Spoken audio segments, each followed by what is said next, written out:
Olá, você acompanha a partir de agora os trabalhos das TVs legislativas de norte a sul do país. São informações e reportagens especiais produzidas no Congresso Nacional, nas Assembleias Estaduais e nas câmaras municipais. Começa agora o Parlamento Brasil.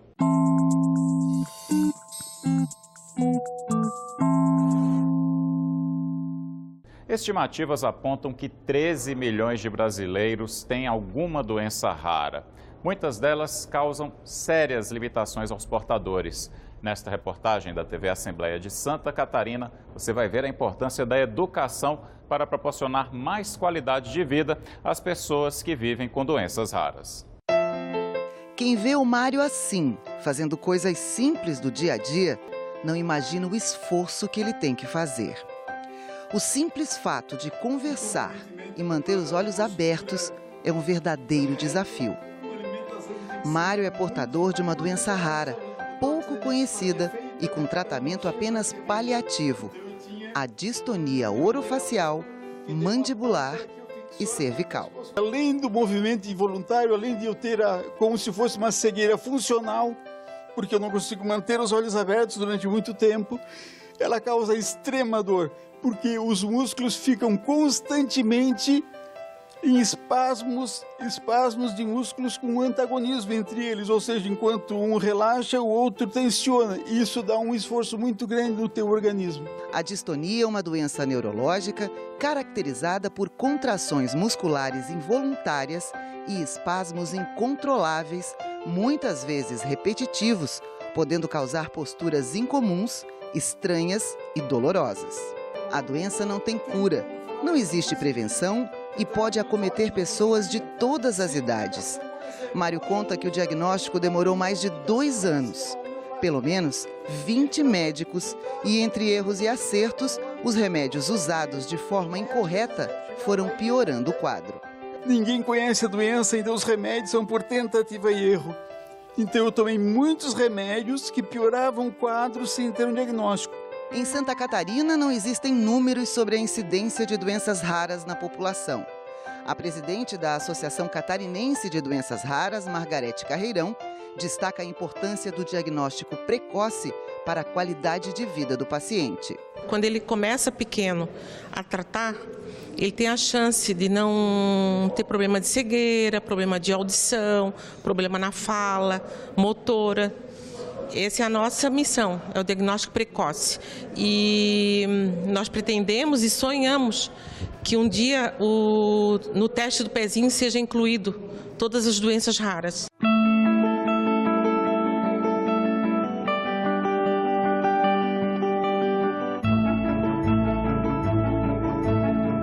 Gisele é essa pequena grande mulher, incapaz de tirar o sorriso dos lábios. Com 39 anos de idade, ela convive com uma doença rara que a impede de fazer muitas coisas, principalmente pela altura. Em 2006, ela foi diagnosticada com mucopolissacaridose. Desde então, recebe tratamento para amenizar sintomas, já que a cura ainda não é conhecida. Não é cura, é só para manter mais tempo a pessoa, né? Como é que eu vou dizer assim para ti? Para melhorar mais o quadro respiratório, um pouco do cansaço, dar um alongamento na coluna, né? A mucopolissacaridose, ou MPS, é uma doença hereditária. De uma forma mais simples, significa dizer que, nesses casos, há falta de uma enzima para digerir um açúcar. Por ser rara, em muitas situações, o diagnóstico é difícil, pois muitos sintomas são comuns a outras doenças.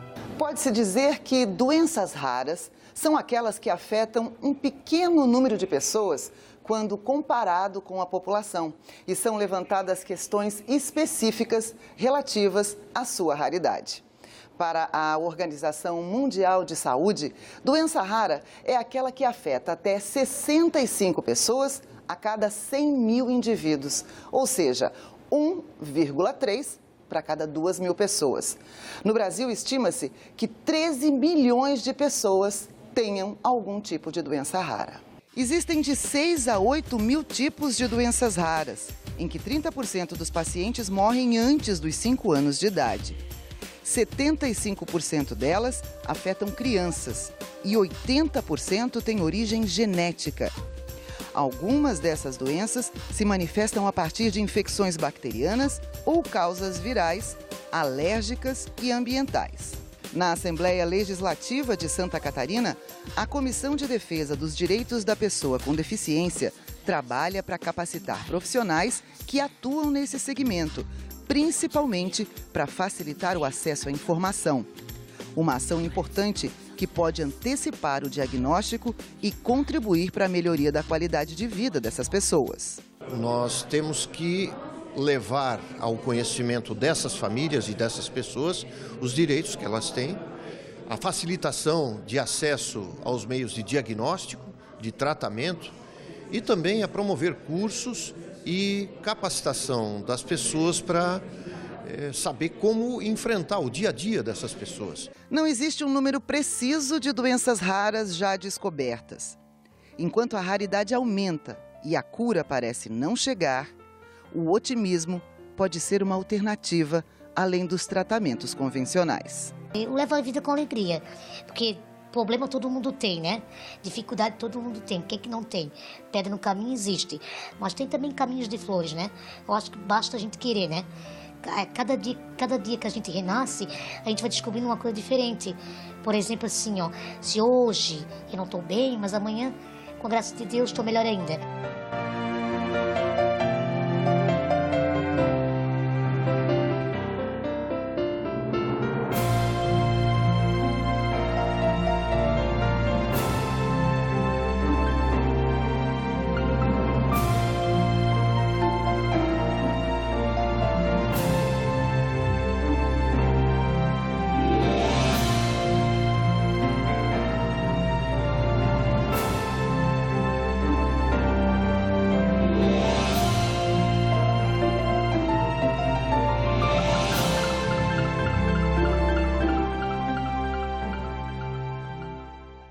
A Comissão de Defesa dos Direitos da Pessoa com Deficiência da Assembleia de Minas Gerais visitou uma escola especial na capital mineira, Belo Horizonte, e encontrou muitos problemas.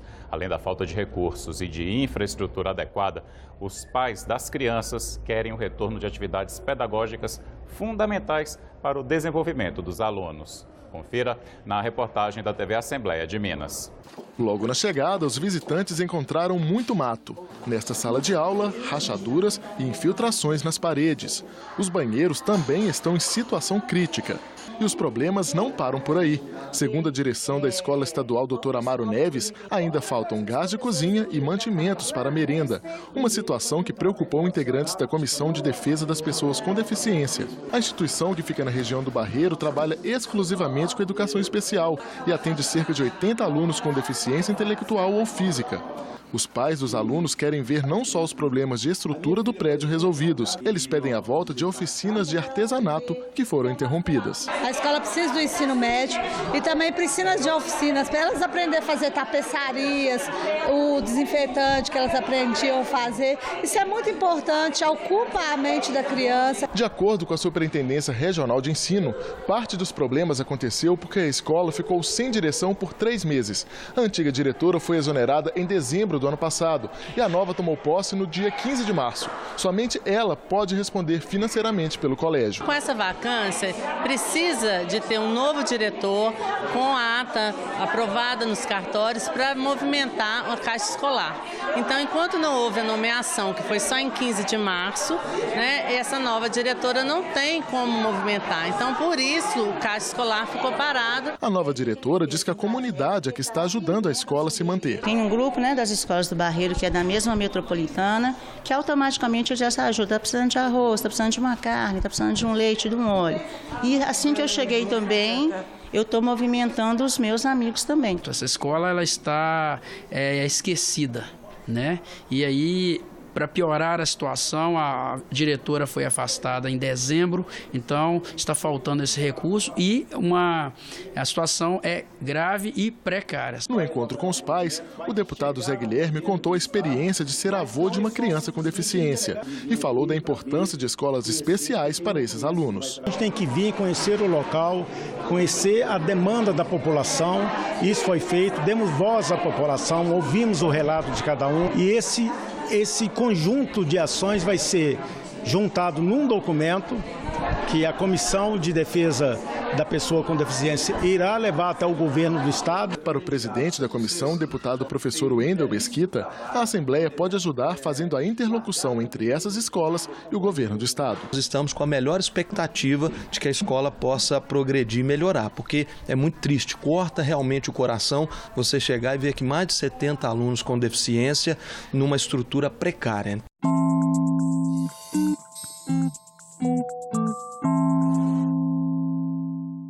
Uma pesquisa divulgada este ano sobre a participação da mulher na política ao redor do mundo coloca o Brasil na lanterna do ranking de representatividade no Poder Executivo.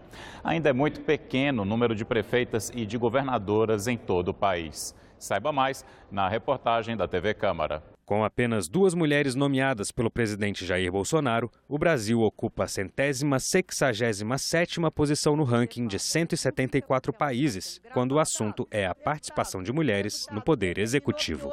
É o que revela a pesquisa anual promovida pela ONU Mulheres, em parceria com a União Interparlamentar, divulgada este mês. Em relação à participação das mulheres no Legislativo, o Brasil subiu pouco no ranking. Ficou em 154º lugar, com 55 das 513 cadeiras na Câmara e 12 das 81 no Senado, ocupadas por mulheres. O documento da ONU, no entanto, destaca o aumento de 5 pontos percentuais na participação feminina no Parlamento brasileiro, que aumentou de 10% para 15% nas últimas eleições. E destaca o assassinato da ex-vereadora Marielle Franco como um dos fatores estimulantes a essa maior representatividade. O Brasil, no entanto, ainda está muito distante dos primeiros colocados. Cuba tem 53% do parlamento composto por mulheres, enquanto em Ruanda, na África, esse número chega a 61%. Para a secretária da Mulher da Câmara, deputada professora Dorinha Seabra Rezende, é preciso acabar com alguns estigmas para que essa discussão avance. O maior enfrentamento nosso é desarmar a fachada que existe de que as mulheres não querem ou não gostam de política e por isso tem uma dificuldade de encontrar candidatas. As candidatas, elas estão nas suas diferentes áreas de atuação. O que elas precisam é de apoio para que esse projeto, que não é individual, ele se concretize a partir de um apoio da própria bancada feminina, de formação, de empoderamento e de recursos. No ano passado, o Tribunal Superior Eleitoral determinou a reserva de 30% dos recursos do fundo partidário e do fundo eleitoral para candidatas mulheres.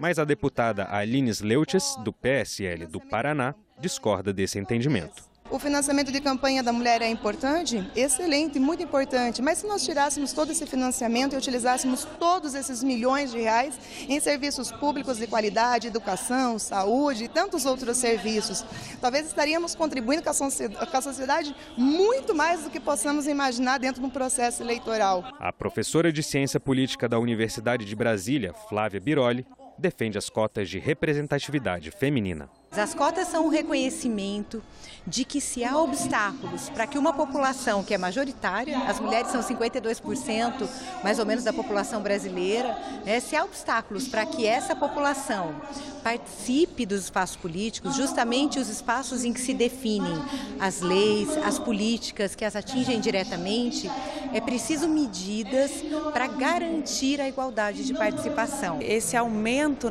da representação feminina de 10% para 15% foi um passo muito importante. Quando nós analisamos as democracias mais consolidadas, nós percebemos que aqueles países que possuem o maior índice de desenvolvimento humano são aqueles justamente que possuem a maior representação feminina nos cargos de poder, nos cargos políticos, porque nesses países os homens e as mulheres são tratados igualmente, como deve ser. Contribuintes que fizerem doações a projetos de pesquisas científicas e tecnológicas poderão ter dedução no imposto de renda, como já ocorre com as empresas. É o que prevê um projeto de lei em análise no Senado. Nesta reportagem da TV Senado, você vai conhecer melhor essa proposta. O modelo é adotado nos principais países desenvolvidos. Doações a universidades financiam parte dos gastos com pesquisas científicas. As melhores universidades, que são as mais desejadas no mundo, elas têm programas de doação bastante fortes, né, que muitas vezes representam 30% a 40% do seu orçamento. Então, esse ano, para você ter ideia, as 3 grandes universidades norte-americanas, como Stanford, Harvard e Columbia, somadas tiveram mais de 3 bilhões de dólares em captação de fontes de doação. No Brasil, muita gente quer doar dinheiro para universidades, mas o receio do mau uso dos recursos e a burocracia são os principais motivos para não tomarem a iniciativa. Para incentivar a cultura no país, um projeto de lei em debate no Senado permite deduções de pessoas físicas no imposto de renda para quem fizer esse tipo de doação. Está na Constituição. É dever do Estado promover e incentivar o desenvolvimento científico, a pesquisa e a capacitação tecnológicas, tendo em vista o bem público e o progresso da ciência, tecnologia e inovação. O principal argumento do autor da proposta é que o crescimento tecnológico é fundamental para o desenvolvimento econômico e social. E esses investimentos, eles são regiamente aplicados. Com isso, resulta benefícios expressivos para a nossa sociedade, né? Então, eu diria que o projeto tem um escopo extremamente social, mas, acima de tudo, é no sentido de desenvolver essa capacidade, essa expertise dos nossos cientistas, que precisam tanto de recursos para as suas instituições. Nós somos hoje o 13º país em artigo científico. O que nós temos agora, o desafio, é transformar este conhecimento em geração de emprego, em produtos, em patente. Nós temos muito conhecimento, nós temos muita criatividade, o brasileiro é muito criativo. Agora, precisa de recursos, não dá para fazer educação de qualidade, pesquisa de qualidade só com discurso. Os melhores virologistas do mundo que estudam o vírus somos nós. Quando apareceu a chikungunya, todo mundo, os Estados Unidos, tudo que existe de estudos é nosso. Nós temos os recursos humanos e, sim, por que não deduzir do imposto de renda e investir na ciência e tecnologia? A cada real que você investir na capacidade cognitiva, na capacidade de trabalho das pessoas, você vai ganhar 10, 100 reais lá na frente. Segundo a proposta, os limites de dedução permitidos seriam os mesmos para gastos com educação do contribuinte e de seus dependentes, que hoje é de até R$ 3.561,50. Para o autor, as perdas de receita serão compensadas. Ora, a renúncia fiscal, mas que, paralelamente, ela está investindo no incentivo a esses projetos de geração de grandes projetos de interesse nacional na área de ciência e tecnologia. Na opinião de alguns senadores, apesar de o projeto ser válido, é preciso ter cautela levando em consideração o contexto financeiro atual. Num contexto em que a soma das renúncias fiscais do governo federal já ultrapassa 330 bilhões de reais neste ano, e se somarmos estados e municípios, isso deve chegar em 550 bilhões, sem qualquer avaliação de custo-benefício, eu acho que é uma temeridade. Nós só precisamos olhar que o Brasil está sofrendo um ataque neste momento à nossa estrutura social, que se consolida a partir do sistema de seguridade.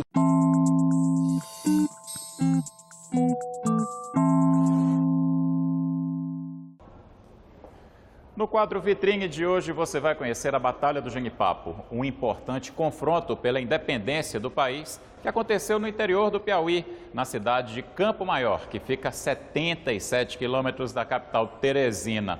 E quem nos dá essa aula de história é a TV Assembleia do Piauí. Confira! E mesmo com a independência do país em 1822, algumas regiões ainda seguiam as ordens da corte portuguesa. Em terras piauienses, a efervescência libertária toma forma. E foi na cidade de Campo Maior, ponto estratégico de convergência no norte do estado, que uma luta sangrenta mudou os rumos da história da independência no Brasil. Aqui houve uma confrontação armada. Tá? O que lá fizeram negociando e o que aqui se tentou fazer na base da luta armada, do enfrentamento, que essa batalha do Genipapo se insere nesse fato, a diferença é que aí se chocam dois projetos reais que de uma maneira ou de outra queriam separar o Brasil de Portugal. E foi em território campo-maiorense, cidade situada a aproximadamente 80 quilômetros da capital, reconhecida pela religiosidade, exuberante sol e as tradicionais carnaúbas, que os vaqueiros e homens simples do sertão travaram uma verdadeira luta seguindo o ideal de independência. Naquela época, o Brasil era um país isolado, com elites regionais que disputavam a todo custo o poder. E a fragmentação desse território no norte do país era algo que a coroa portuguesa desejava a todo custo reprimir. Parnaíba abriu o caminho para a independência aqui no Piauí. Isso porque foi a primeira cidade do Piauí a declarar apoio à independência.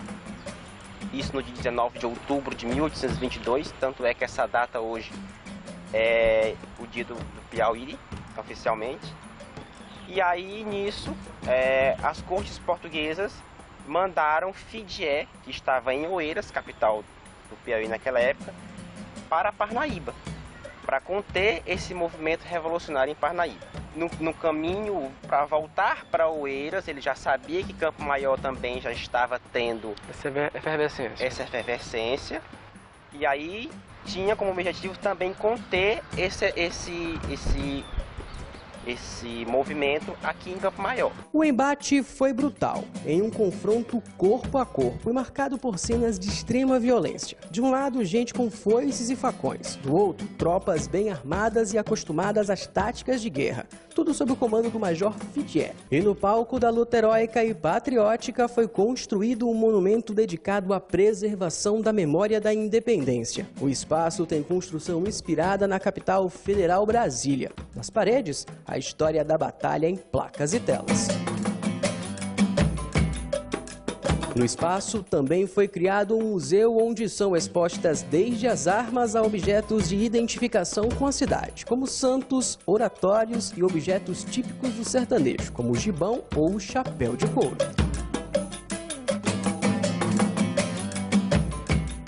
Há também cruzes espalhadas por todos os lados, rodeados por árvores e túmulos, em meio a um obelisco que, além do ato heróico, faz alusão à fé depositada nesses combatentes de guerra.